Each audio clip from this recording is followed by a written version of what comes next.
Ada kalau kita dibaikin dua atau tiga. Pertama kita balas dengan setimpal kalau bisa. Kalau bisa kita balas. Dia kasih kue, kita kasih kue juga. Dia kasih bantuan juga. Ya. Kecuali orang tersebut kita tahu tidak butuh kembalian harta. Dia cuma butuh doa misalnya. Ya.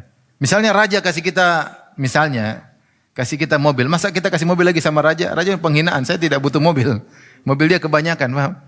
Ya, dia punya perusahaan mobil. Tapi orang seperti tidak butuh balas harta, tapi dia butuh apa? Kebaikan yang lain. Mungkin nasihat, mungkin apa ya. Tapi kalau orang biasa misalnya tetangga atau kawan, ya dia kasih sesuatu berupa materi, kita kasih materi juga sebisa mungkin, semisal yang dia berikan. Ini adab.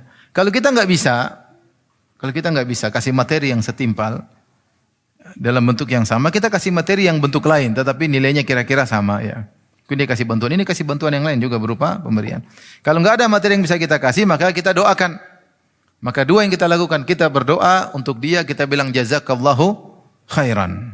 Atau kalau kita merasa kurang karena pemberian terlalu besar, jazakallahu kurang cukup sekali, kita doain dia fi dhahril ghaib. Kita doakan dalam salat malam kita doakan ketika sedang ibadah. Dia tidak tahu, kita doain dia. Karena kita tahu pemberian dia terlalu besar. Ya, pemberian terlalu besar yang mungkin bagi kita doain sekali, menurut kita kurang cukup, maka kita ulang-ulangi doa tersebut. Sebagai bentuk syukur kita kepada dia ya. Yang ketiga, jangan lupa kita juga muji dia ya, tentunya dengan lihat situasi dan kondisi. Ya. Kita sesekali sebut dia, alhamdulillah dia bantu saya ya. Alhamdulillah bantu saya. Dia tetap dia menjaga hati. Kecuali dia bilang jangan cerita sama orang, itu baru.